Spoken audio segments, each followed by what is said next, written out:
Today we're going to focus on function composition. Function composition.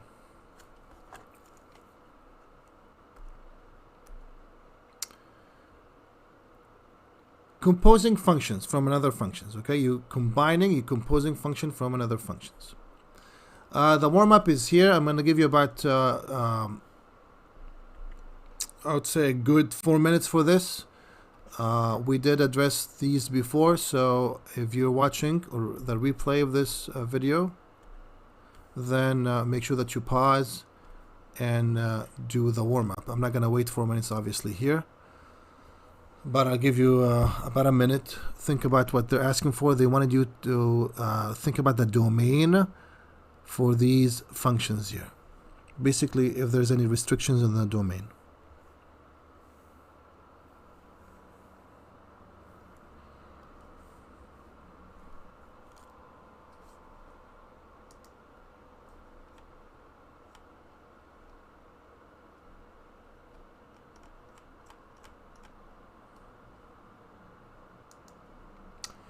Okay, I'm gonna pause here. And can somebody tell me if there's any restrictions in the domain here?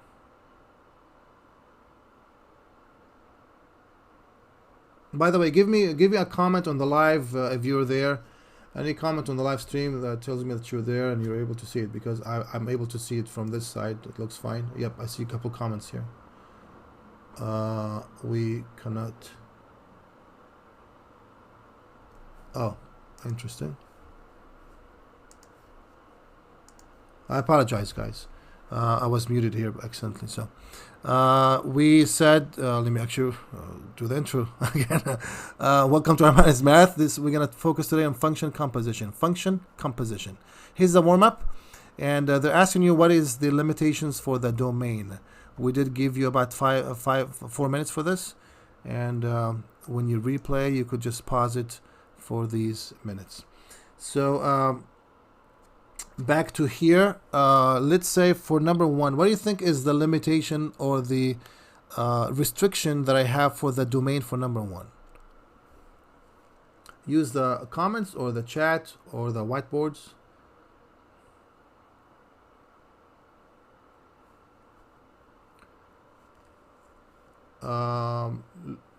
Does anybody have an idea of what's restricted here for number one? That is very true. X cannot equal to -4. And Donovan is actually giving me an extra information, which is very wonderful. I cannot have -4 here. Your domain should not have -4. The reason is you're going to end up with 1 over 0, or whatever the thing is, over 0. A function divided by 0 here, which is not desirable.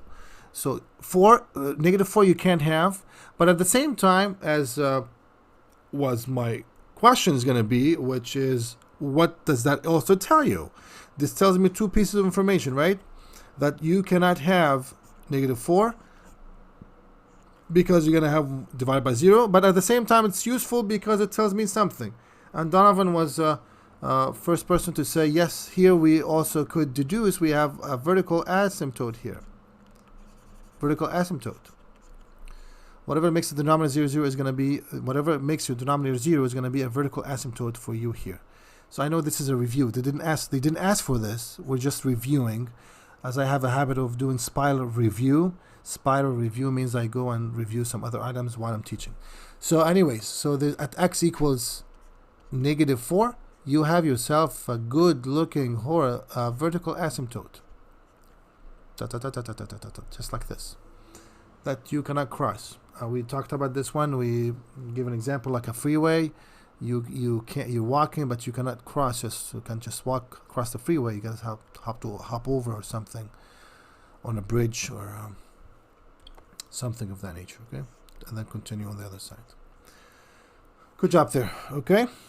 I'm just let's just take it one step further. Okay, let's say, what about horizontal asymptote? Does anybody know? Horizontal asymptote.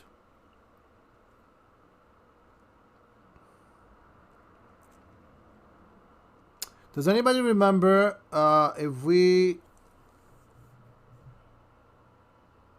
Okay, why was it like that, Emily? I might. Okay, what about that? How did you end up with that one?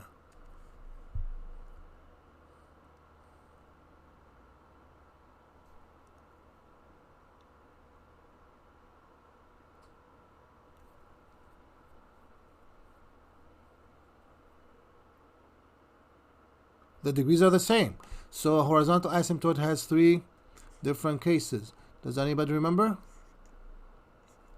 Just a quick review here. Does anybody remember? Look at your notes. When the numerator is what? When the numerator is something. I need more people, not just Emily, you guys. Alex, Amador, Audrey, you guys are all awesome here. Come on. Cordell. Okay, yeah, Cordell. When it's less than the denominator, and in this case, y is going to equal to what? Does anybody remember? If the degree at the top is less than the bottom, y equals what? My horizontal asymptote equals 0. That's good. What if the numerator is exactly the same as the degree is, the exponent, highest exponent? What if it's the same? What do you do? If it's the same, what do you do? Yep, I see Jaren is coming up, and I see, here we go. Whatever the coefficient at the top divided by the coefficient of the highest degree at the bottom.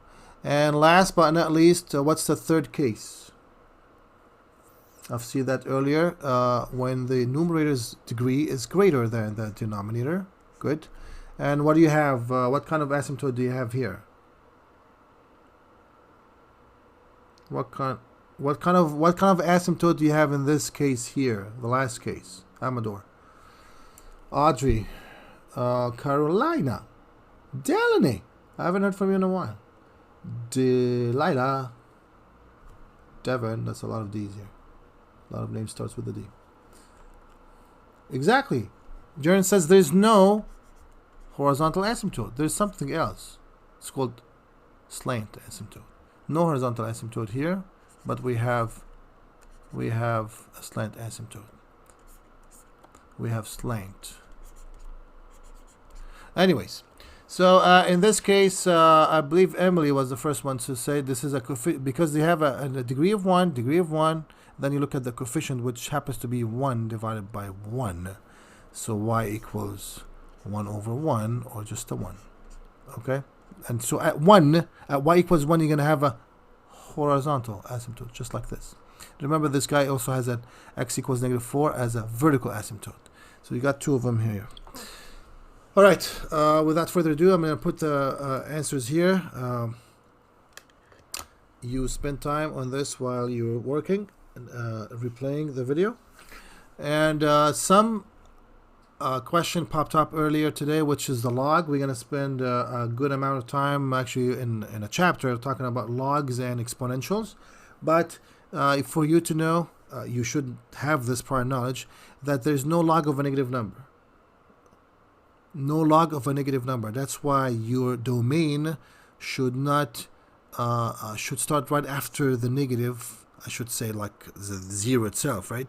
And then onward, because you can't have negatives.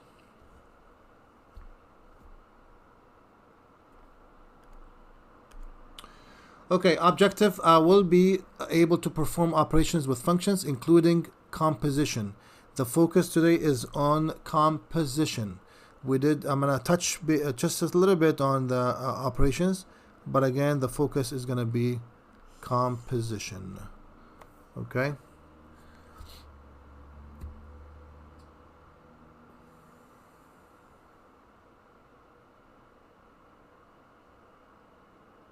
Give me a word from the objective, either in the comments on the live stream, or the chat, or the whiteboard. Perform, composition, include, able, functions. Thank you. All right. Do you guys like this guitar here? I love that. So anyways, are they real-life applications of function composition? The answer is yes. For example, you could compose music using staffs and nodes and rests. Same thing, you'd compose math functions. There are ways to compose math functions, which we're going to discuss today. So the entire idea here is for you to think of things that you put together to come up with a final product. If you're into baking, maybe you could put some flour and eggs and perhaps oil. You do whatever you have to do, and then you put that in an oven that comes whatever you like to have a dessert. I'm a big fan of fruit, not desserts, but anyways. So if you think of another example, or you could maybe Google another example of real life application of functions composition in math, please go ahead and do that and help us maybe in the chat or in the stream. Here's a kind of a preview. I'm sorry, it's a review of what we've done last time. So we took functions and we added them. So basically we did the sum, difference, product, and quotient. We added, subtracted, we multiplied, and we divide functions. If you have a desire to review this, make sure that you watch last video. We also we used functions like this here, x cubed, and then we used the square root of x plus 1. And we said that you could add and subtract. And keep it in mind, by the way, when you do the math operations, add, subtract, divide, and multiply, you're always concerned about the domain.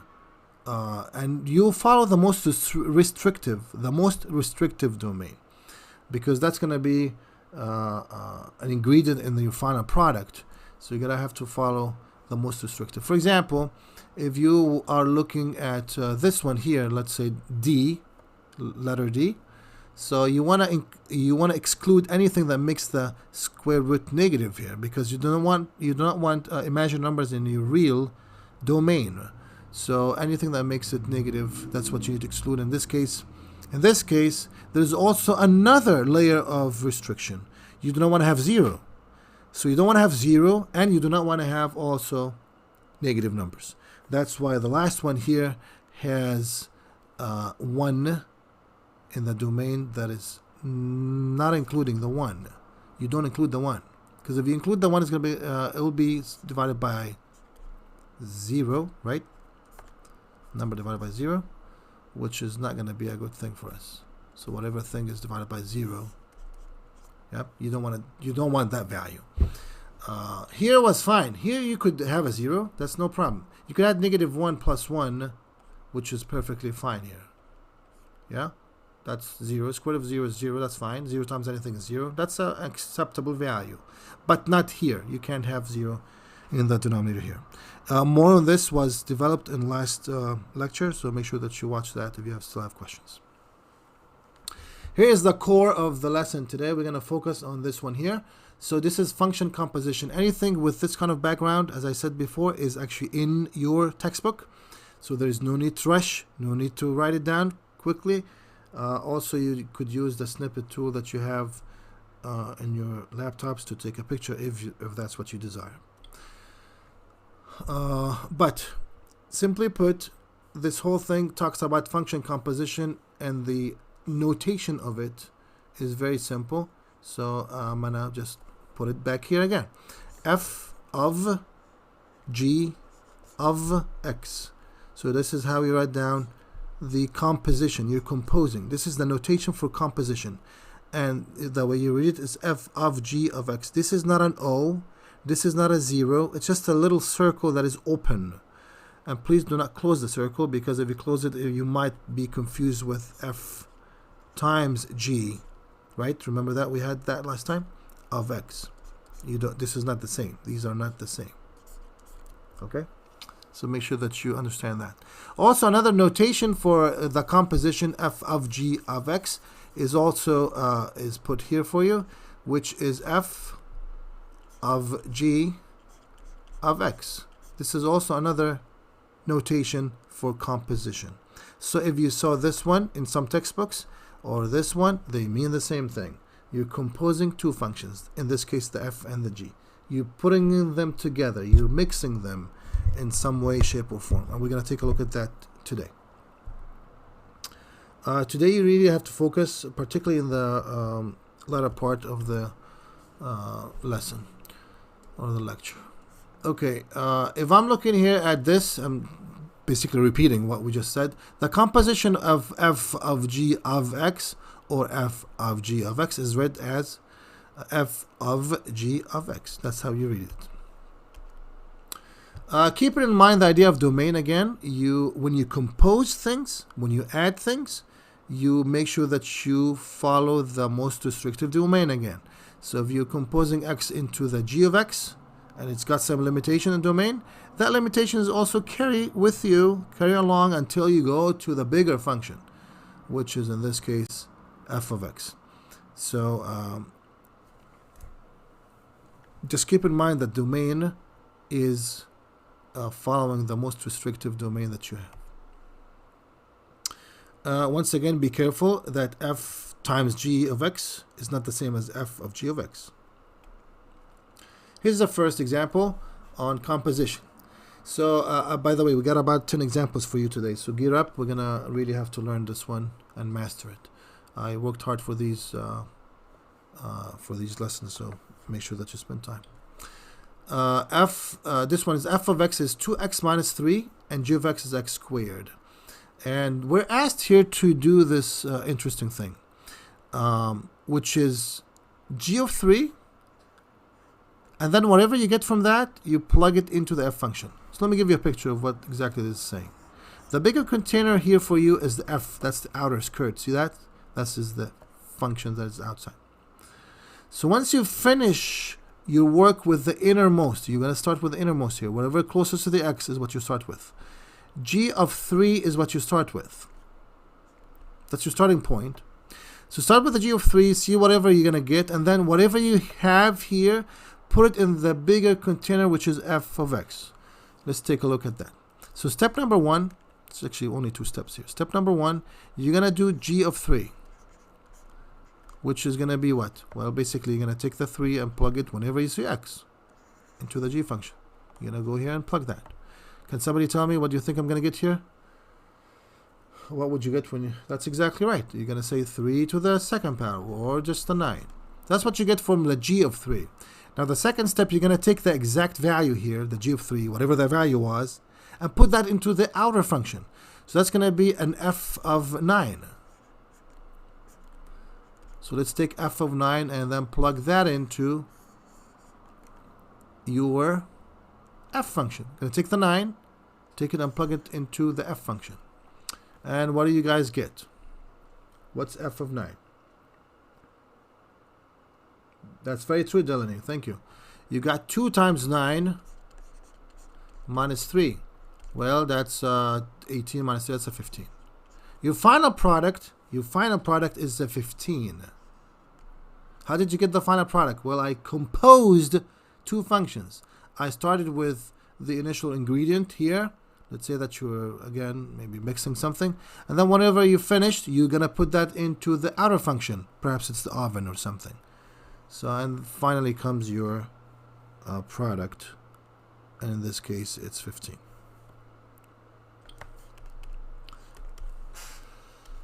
Okay.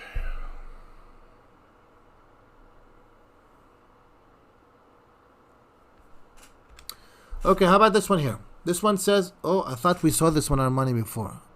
No, we didn't.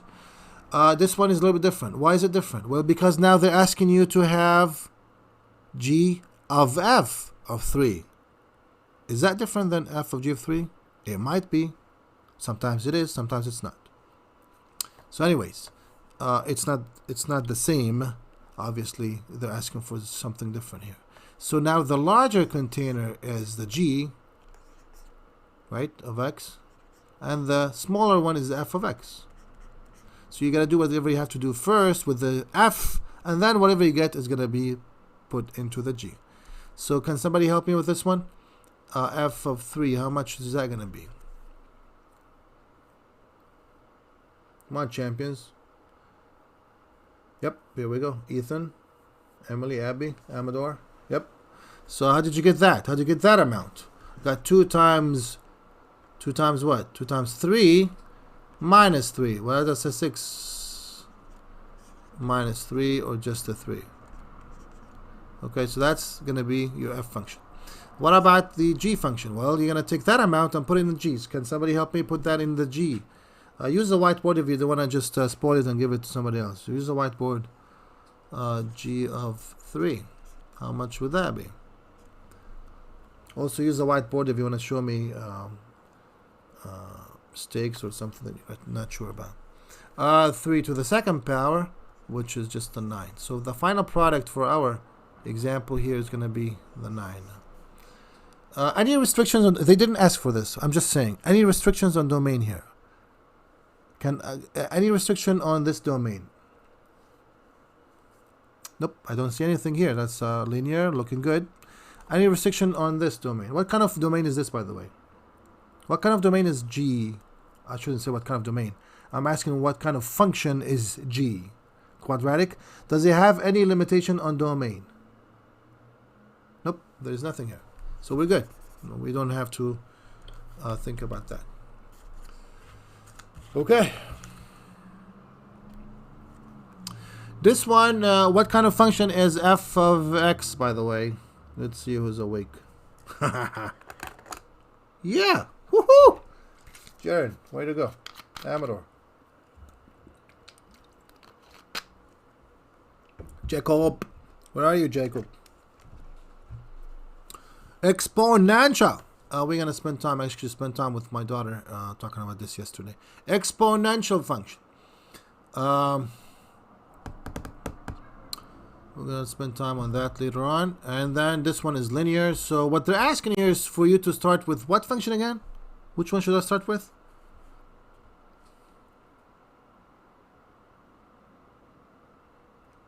Which function should I start with? The g. That's the closest to the x. Remember, f of g of x? That's the closest to x. So step 1, again, I'm going to start with the g. So g of 4, which is, how much is that? That's 7 minus 3. 7 minus 4, I should say. I was thinking about the answer. And number 2 is going to be the f of that amount, f of 3. And how much is that? Yep, 2 to the third. 8. 8 is the final answer for this. That's basically for this one here.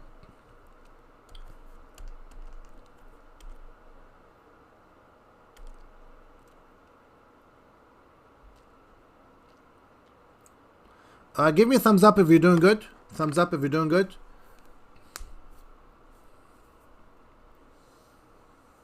Or obviously the whiteboard. Okay, looks like we're doing good here.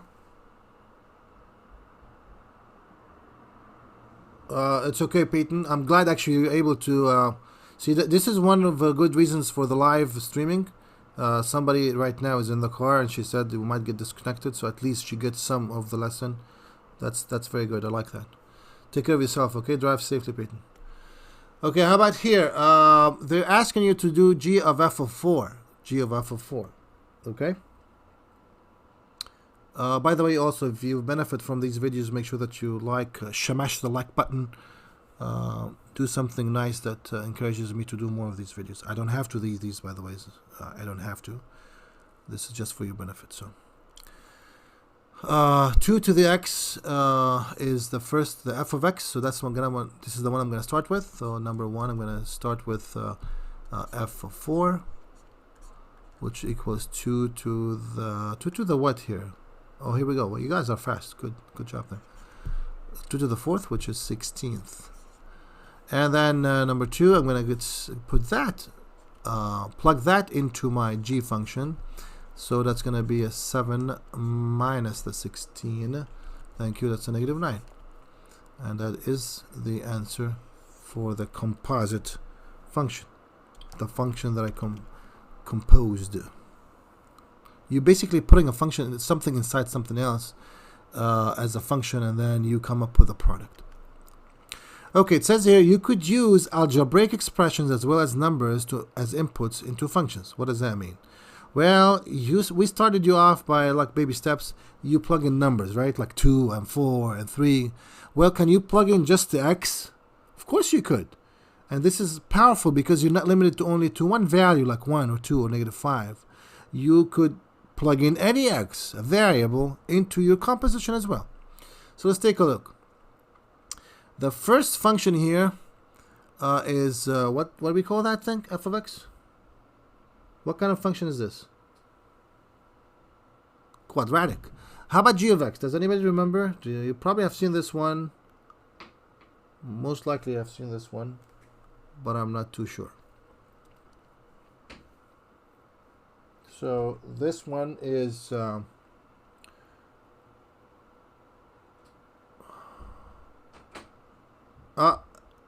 it's called rational now. Okay, rational numbers, no, rational functions, I should say. Rational functions. Anyways, so we're trying to compose these two according to whatever they want us to do here. So f of x and then g of x. So here's the deal. I wanted you to think of this as, one of the ways to think of this as basically a blob. So you're going to take a blob. So if this saying here, for example, g of f of x. So you're going to take f of x as a blob. So I'm going to actually highlight that here for you.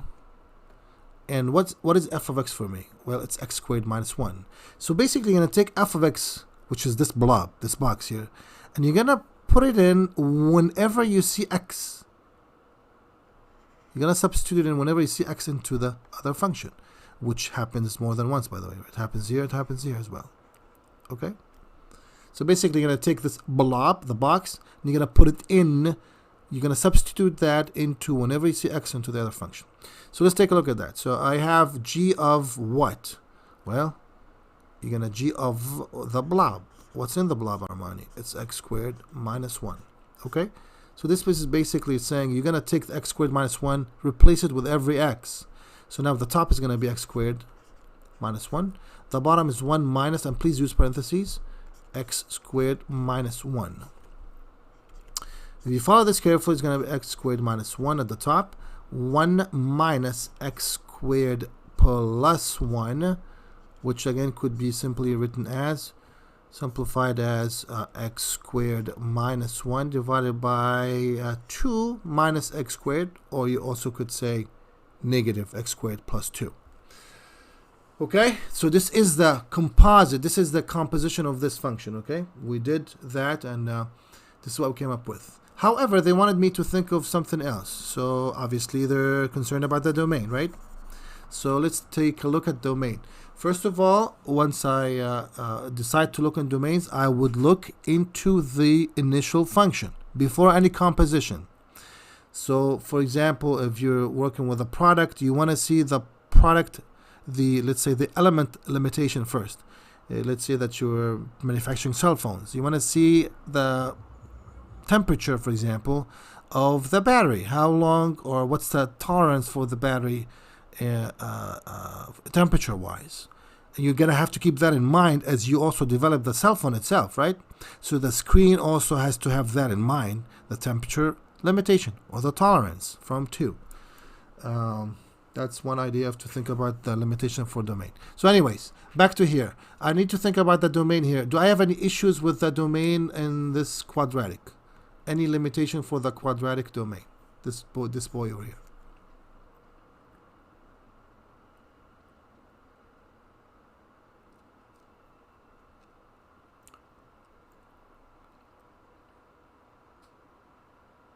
I see multiple of you are writing. So there is no domain limitation here for x squared minus 1. I could put anything for x. What about this dude here? This rational function. Do I have any restriction on this rational function? Remember the warm-up today. Yes, there are restrictions. What are the restrictions for the domain here? What do you think? Exactly, I cannot have 1. You can't have 1, basically. So for this dude, you cannot have 1. Okay? You don't have 1. Now once you take this thing and bake it and shake it and toss it and turn it, and then finally you get the product, you don't forget that you cannot have 1. Okay, that's not going to go away. But what's going to add to that is also the fact that you need this also not to be undefined. So how do you get that value that makes this denominator undefined? Well, basically you have to solve it. You have to set that equal to 0 and find out. So you're going to say in this case, I need 2 minus x squared to be equal to 0. And then you're going to, in this case, I would add x squared to both sides, but it's okay if you want to subtract 2 from both sides. So x squared is going to be equal to 2. X is going to be equal to plus and minus square root of 2. So basically what you're saying here, you can't have 1 because that's your initial limitation. And also, you cannot have x should not equal to plus or minus square root of 2. You can't have either of these items. Armani, but this one is fine here for 1. Well, remember, you also have a restriction in the initial function as well. So don't forget that. Okay. So I can't have plus or minus 2, and I cannot have 1 as well.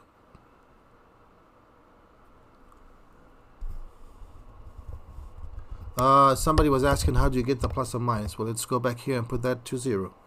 Let me back up a little bit here, and then.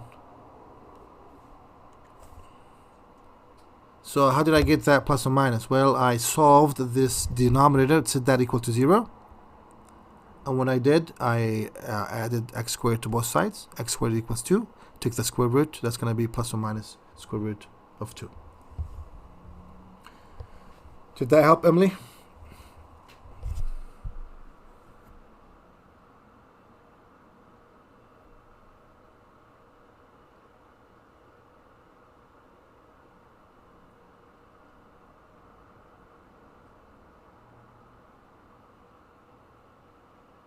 So it wouldn't be the square root of 2 times I. No. Because I don't have a negative 2. I have a positive 2.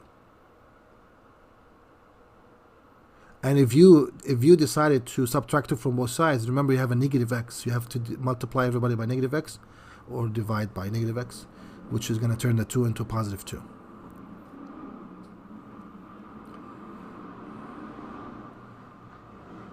All right.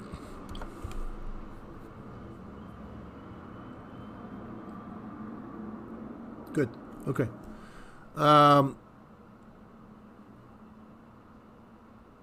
I want to be also frank with you guys. I'm getting. It's good to get also a positive feedback. So I wanted this class to be trained also to get positive feedback. Tell me things that you like, not just things that you do not like. Tell me thank you after you get an answer. Tell me I appreciate what you. Something like that. It helps motivate me to do more.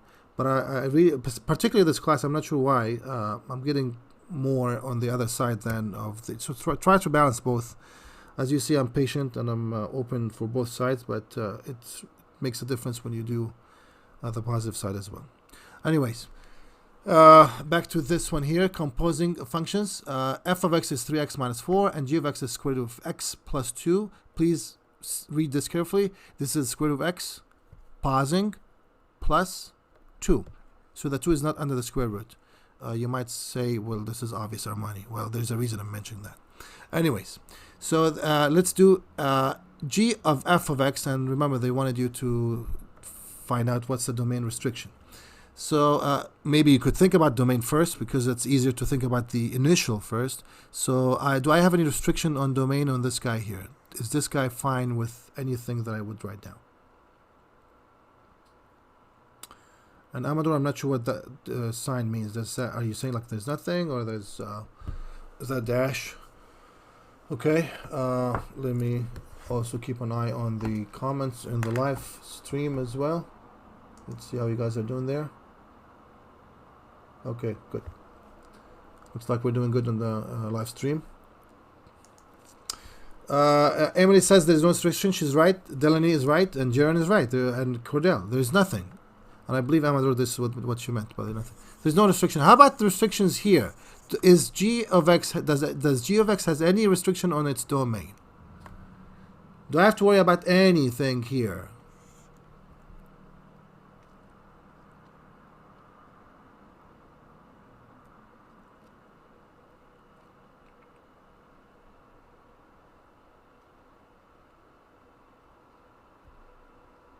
And remember again, domain has to be real. All has to be real. So slow down, though, whoever's writing, slow down a bit.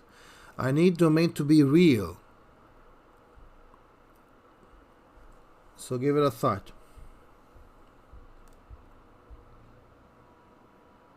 That's right. I can't have a negative, Ethan. That's very true.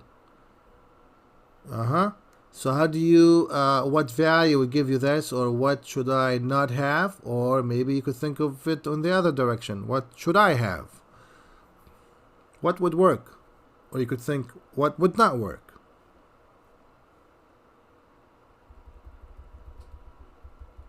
That's true. I cannot have imaginary numbers. I can't have negatives under the square root. So basically, I'm looking for values that is above 0, right? Above 0. Or 0 and above, right? 0 and above. So don't forget that. So I do have limitations here. I've got to think of 0 or above, right? X's has to be 0 or above. Okay, so let's play with this now. I'm going to take the f of x and put that into the g of x. Help me out here. So I'm going to put g of what? Can somebody tell me? What should I put here? What's the box? What's the blob I'm going to put here? That's true. I'm going to put 3x minus 4. That's my blob. I'm going to put that into my g function. So it's going to be the square root of this blob. 3x minus 4. Use parentheses, you guys. And then I'm going to say plus 2. Right? So that's why I made a big deal. Not a big deal. Just made a mention of pausing and then plus 2. Do you think I could... do you think I could combine the negative 4 and the plus 2? Can I combine these two here? Can I deal like this? No, you can't. One is under the square root and one is outside. That's totally different thing. You can't do that. Okay, so what's the answer, Armani? Well, your eyes are beholding the answer. This is it. That's the composed function. It looks funny, but that's the way it is.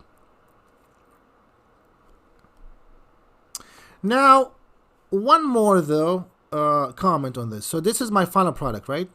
What is the limitation of this final product? What is not permissible in this final product?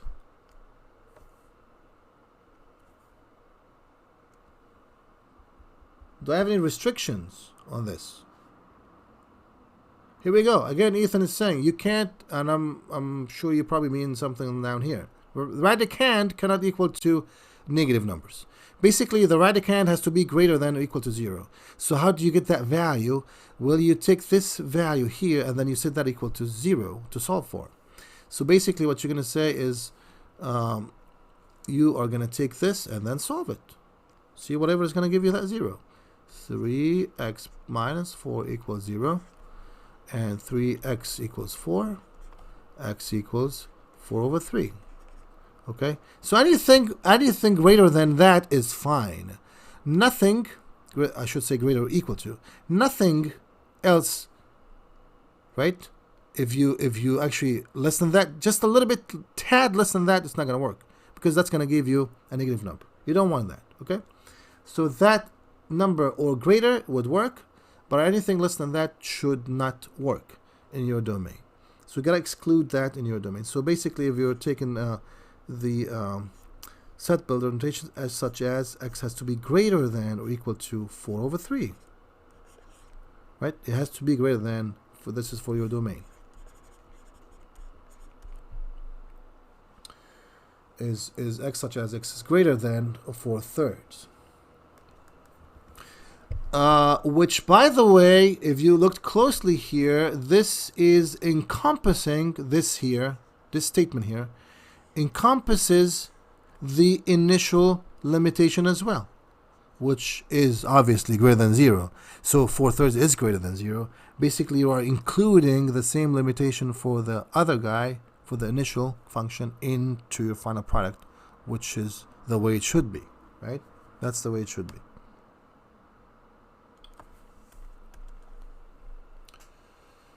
Okay. I'll pause here for a couple seconds and then ask if you guys are doing good. You shouldn't be shy here. Remember, we said you could use your whiteboard, ask questions, or chat. Remember, all of us here are in PreCalc. So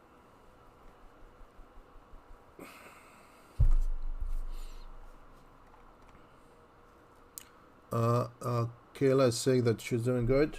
Okay, anybody else?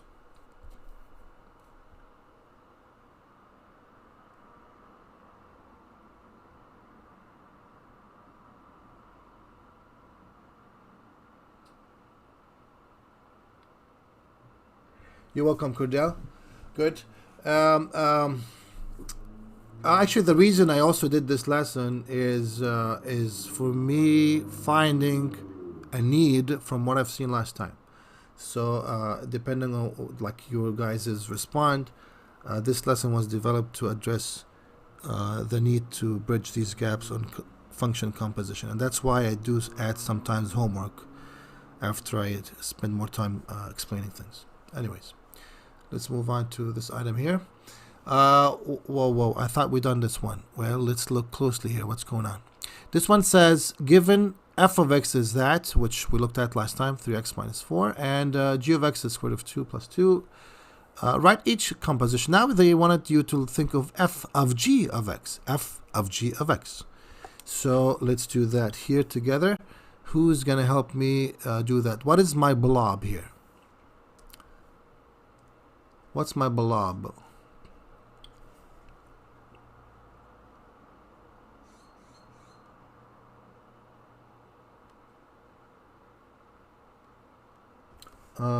I see, what is this here? Sorry for...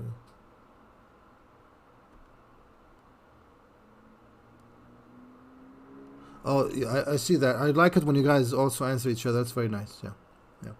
Plus and minus obviously are used when you take the square root. That's good. Good teamwork over here. Okay, guys. So now back to Layla. Layla says that I could start with g of x. That is true. She's right. So that's the blob, and I need to put this blob into whenever I see x here. See that?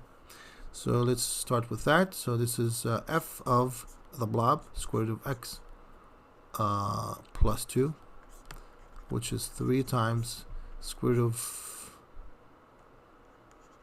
x plus 2 minus 4. I'm being a little bit, as you could tell, I'm being a little bit explicit on how I write this, right? Square root of x, really, space, plus 2. Okay, then in this case, I'm actually able to distribute, right? So this is going to be a 3x, 3 square root of x, plus how much? 3 square root of x plus how much? Good job, Cordell. Plus 6 minus the 4. And let's see if somebody can help me here. Not Ethan, I need... somebody, Jessica, are you here? Jessica, Kayla, Kylie, Layla, could you help me with this? Nick,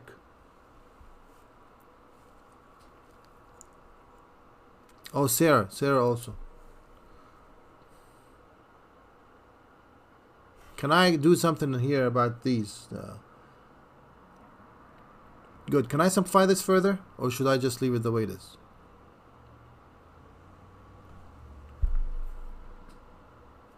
That's true. I could actually simplify this. If you looked closely here, you were able to. Last example, you couldn't, remember, because there's a square root. This example, you could. So this is 3 square root of x, and then plus 2. That is your final good looking answer here. Okay? So let's just do it over here. Oops, that's not what I meant. Okay, that's this guy over here. Oh Lord, that software is funny. Anyways, if you do not want that, that's okay. I'll work with you. Oh, that's interesting. Your final answer is the one at the bottom here. Okay, 3 square of x plus 2. All right, what kind of limitations do we have? Do we have any restrictions on domain here?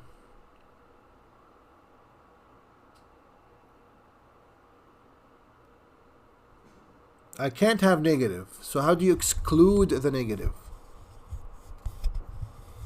What kind of statement will you? Can you try to write that in interval notation, for example?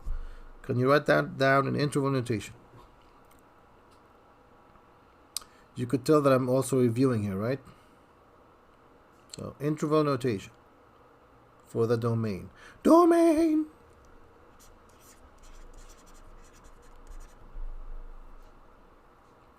I've seen one from Layla. She said you start from 0. Is 0 okay?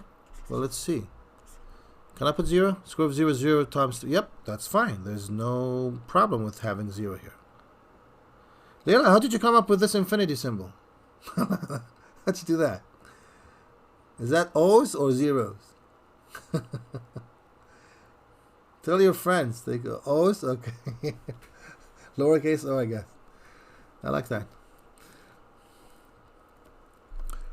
Okay. By the way, guys, some of you are funny. Not fun. I shouldn't say funny. Are hospitable in your videos. So you start your video like, "Hi, Armani, how are you doing?" Stuff like that. That really is fun to watch. So it's good. I hope that you guys are doing well. Excuse me.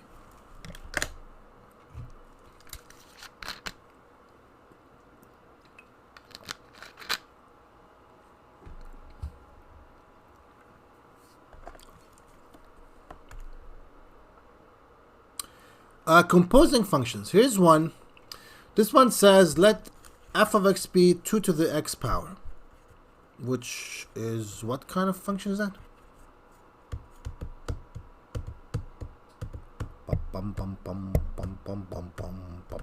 Yes! X. 2 to the x is an exponential function. As I said, I spent time with my daughter yesterday talking about exponential functions. And I'm not going to say what else we covered because we also covered the fractional exponent. Does anybody here, are you aware of this here? Like 2/3 or 3/2, for example. Do you guys know how to do this?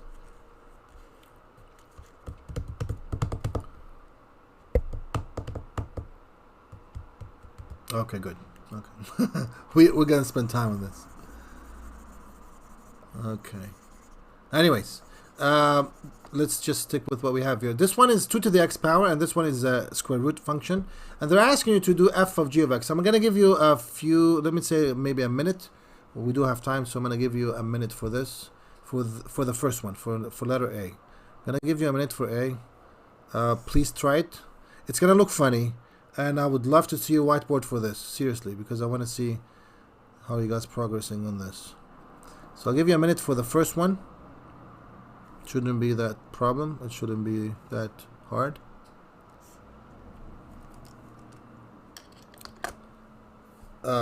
If you like to make yourself a blob, it's probably easy to see.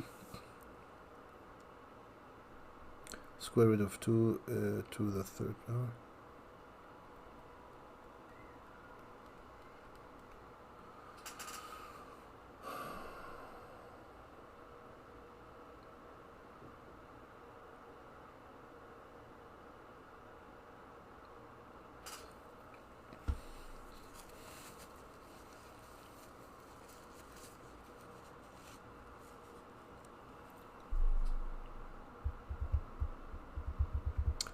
Okay, I see some whiteboards showing up.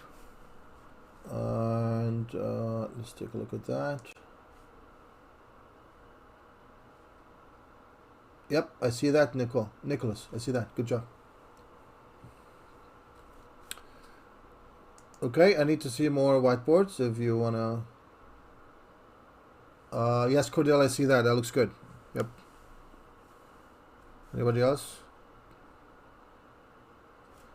Okay, you guys, I need to see some responses from you on the whiteboards. More whiteboards, and also in the chat. It's easier to do the whiteboard, obviously. I could look exactly at the issue.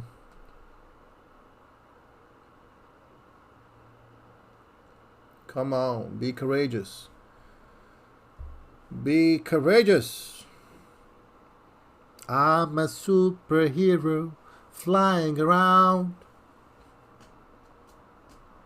No need to worry, you're safe and sound.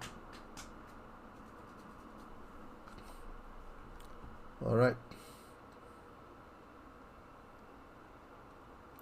Do I need? Can I see more superheroes here? Hello. Okay.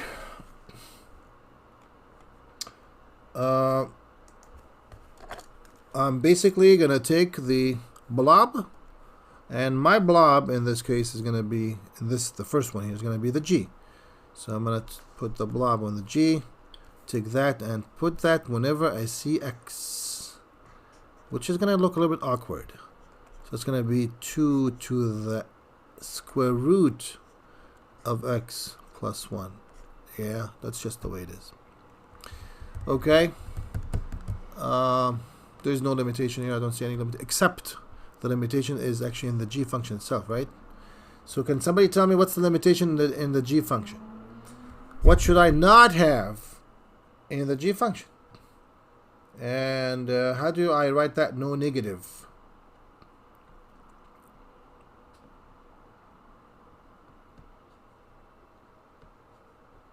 No negative.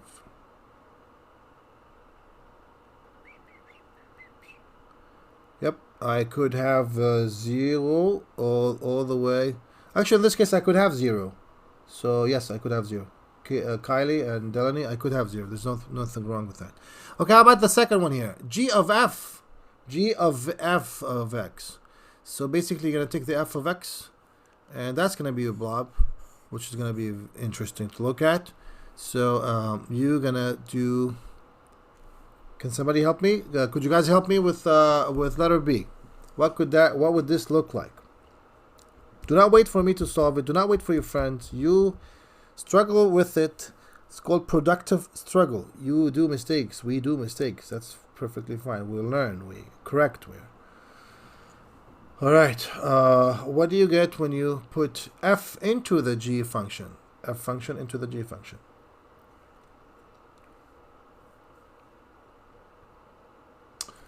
Salma, let's take a look here. 1 second. Let's make that a little bit larger. That looks good, Salma. Yep. And Nick, I see that looks good. Nick, yep, that is true. And Stephanie, I see that some answers here. So what I hear from you is you're gonna take the f function, which is the 2 to the second power. You're gonna put that into the G function. Okay. I'm not gonna neglect I will not neglect, right, the fact that we have some limitations for the domain.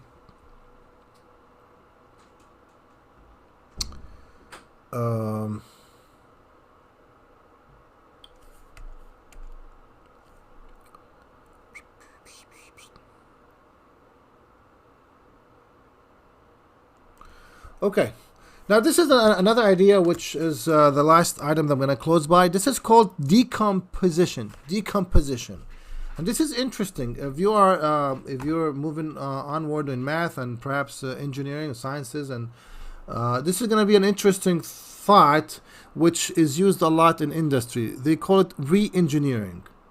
So you actually start with something that you built or somebody else built, and from that you build your product. So something that is already there, and you decompose it to its own components, and then you work out these components separately. Okay. Right off the top of my head right now, I'm thinking about Tesla, for example, or some other companies. You take a product that is already existing, and then you modify that, or some other product, or even in your own house, when you do stuff. Let's say that you build a bike, and then you're gonna take the bike apart again. So this calls in for more creativity, because sometimes answers may vary. So you see things a little bit different.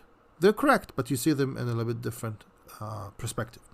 So for example, here it says, find f and g, find the original functions if the h function, which is the final product, is f of g of x. So your final product is this, h of x. It looks like this. That's the final product. What do you think could have happened to build this final product? What two functions you could put together to build this final project?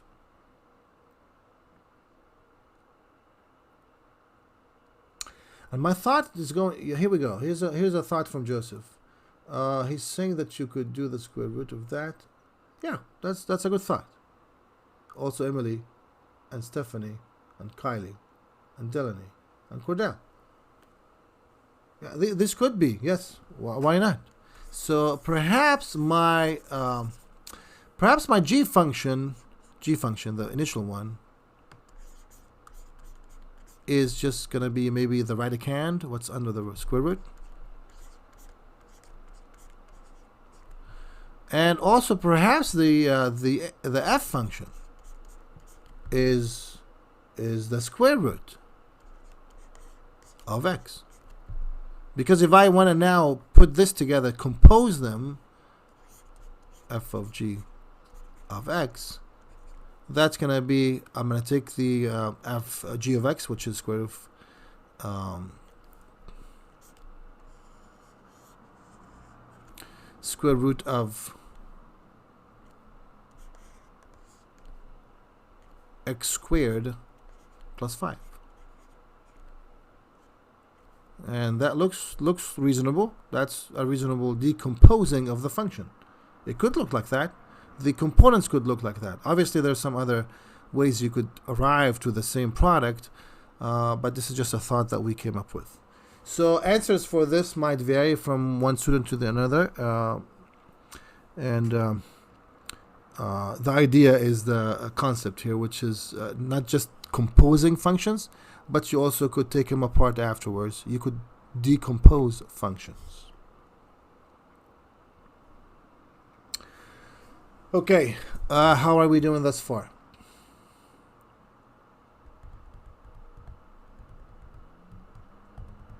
Good. All right. So this happens to be one of those days that you actually get time to start homework in class. So we're gonna start homework, and this should conclude our lesson today. Be blessed wherever you're at, and remember, we're not gonna lose hope. There's always hope. We're always gonna trust that God is gonna help us through all situations. Okay, guys, you guys are awesome. You're champions, and I'm proud of all of you. I love you all. Take care of yourself.